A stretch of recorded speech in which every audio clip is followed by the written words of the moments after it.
is there a universal concept of the afterlife in the African sacred sciences?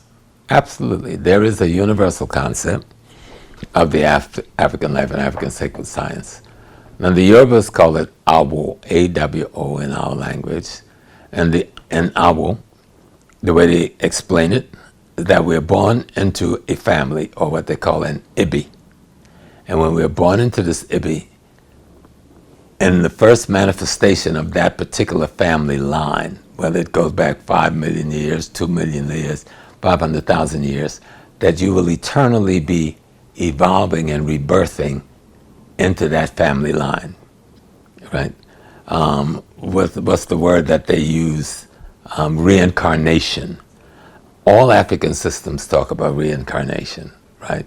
They may have variations in the methodology of how it takes place, but everybody says that you're born into this family in your first manifestation, and you will constantly keep replicating that family in each manifestation.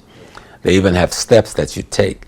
In the Yoruba system, they said you have to go and come 8 times, and in the going and coming 8 times, in each of those 8 sequences of return, you have 12 steps of quality, attributes, character development you must master.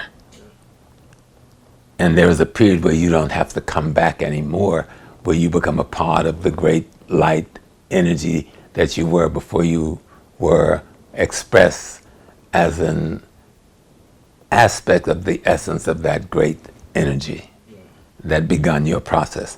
But you always come back in the family that gave birth to you. So my mother and father, the best way to put it, gave birth to me. But the only thing they had to give birth to me was themselves, right? So when my mother and father gave birth to me, they gave birth to themselves, right? And once I got on the earth furthered my manifestation by feeding me the carrot, the greens, the beans, the mango, the plantain, the banana, the peach, the pear. They all come from bushes or trees that get its sustenance from the earth, from the minerals of the earth. The rest of me is animated from the light that comes from the sun and the moon and the stars and the Milky Ways and all of the other things in the cosmos. And so I am they.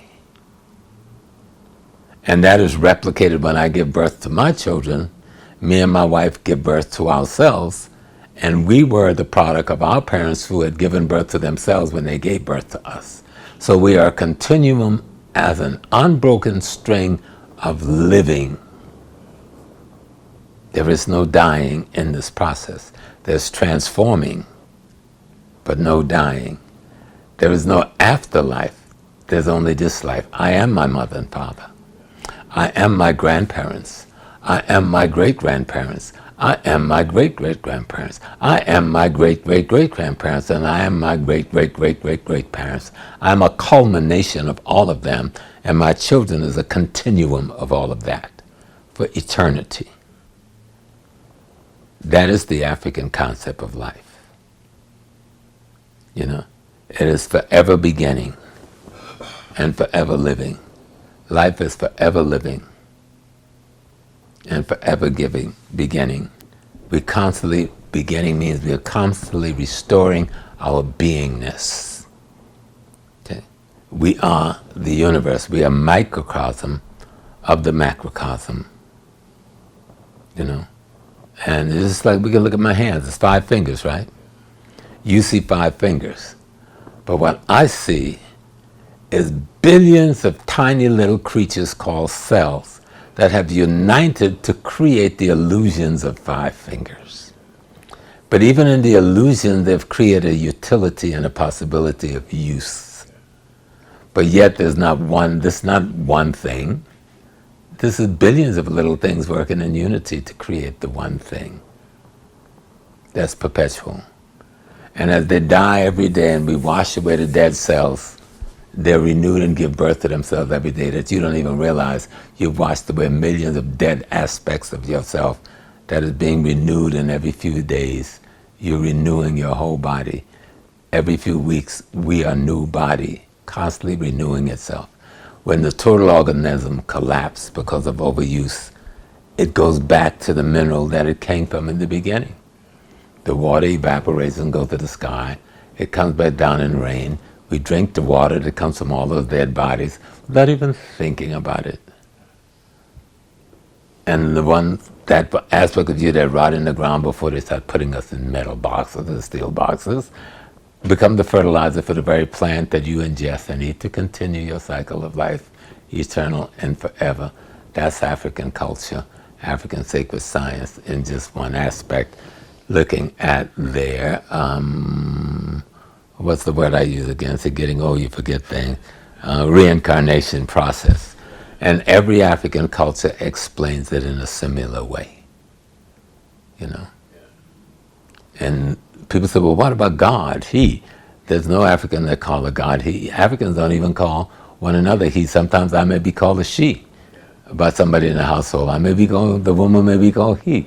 It depends on the role and function you're carrying out at the time that someone say something to you about something, you know.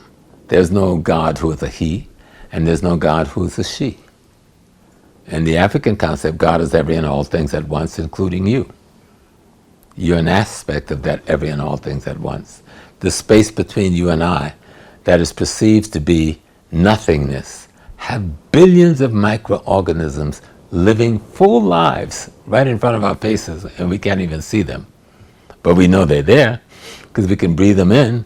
And if our system is broken down and weak, when we breathe them in, they'll make us sick, and we call that an infection, you know. But normally, we're swimming in the sea of living creatures without being conscious of the living creatures that make up what we call the air that we breathe to keep us alive. Because all of us are part of this one organism called the divine, according to African culture.